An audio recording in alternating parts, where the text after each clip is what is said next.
Salah ramalan. Kalau dia mah jangan dipercaya, dia ngomong aja nggak becus, ngomong aja kayak orang kumur-kumur. Dari dulu itu orang yang habis preskon kemarin, ya emang itu ratunya pansos.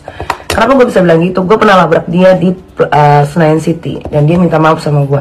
Karena dari dulu dia ngeramal gue, udah ada kali kayaknya 3-4 tahun itu. Kagak pernah ada yang bener, gitu loh. Dia ngurus dirinya aja nggak bisa, nggak becus tuh, mbok-mbok apa itu.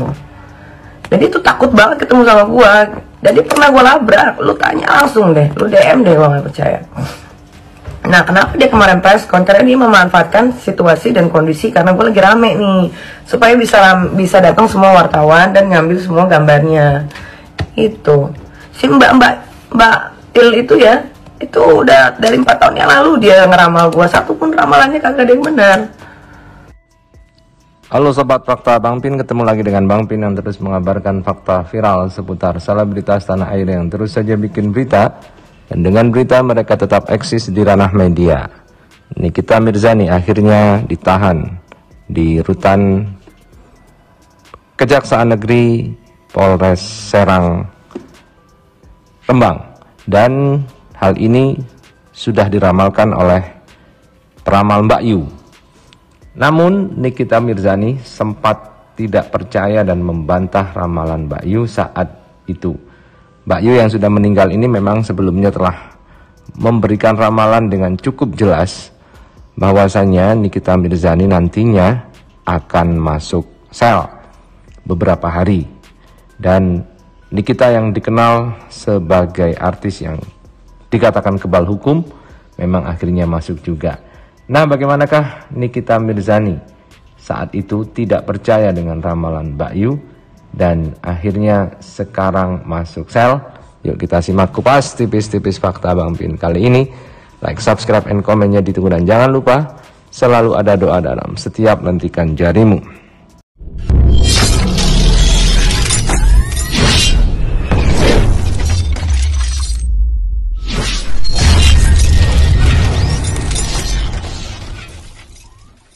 Salah ramalan.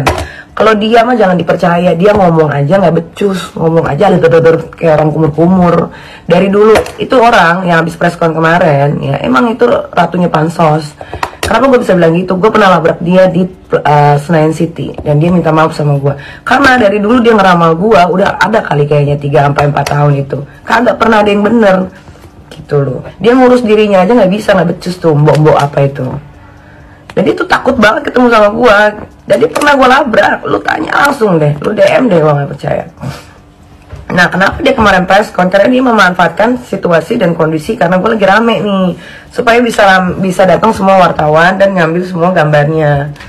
Itu si Mbak Til itu ya, itu udah dari 4 tahun yang lalu dia ngeramal gue, satu pun ramalannya kagak ada yang benar. Ramalan seseorang memang kadang bisa terjadi dan kadang bisa tidak. Seseorang yang diramal jelek tentunya akan menolak dan membantah ramalan tersebut. Dan seseorang yang diramal baik pastinya juga akan menerima dan berdoa. Namun ramalan seperti perakiraan cuaca, sebenarnya perakiraan cuaca adalah ramalan tetapi memang bisa dibuktikan dan ada metodologinya. Sementara ramalan-ramalan dari para cenayang atau orang-orang yang dikatakan dan mengaku mereka mampu melihat masa depan atau mendapatkan informasi dari masa depan, itu memang banyak tidak dipercaya dan dikatakan juga musyrik atau yang lain.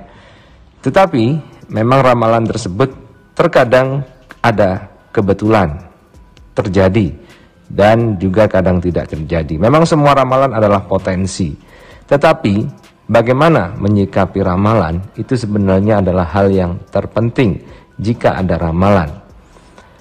Menyikapi ramalan seharusnya dengan kewaspadaan. Jika memang diramal jelek, maka mungkin bisa mawas diri dan introspeksi kenapa ramalan itu bisa muncul. Jikapun hal itu tidak benar, yang diramal kita juga sudah mendapatkan keuntungan karena kita sudah berusaha terus memperbaiki diri meskipun ramalan itu benar atau tidak. Tetapi meremehkan sebuah ramalan dan tidak ada perbaikan yang dilakukan, ini tentu kurang tepat untuk menyikapi sebuah ramalan. Bukan soal percaya atau tidak percaya ramalan, tetapi soal waspada dan terus merubah dan memperbaiki diri.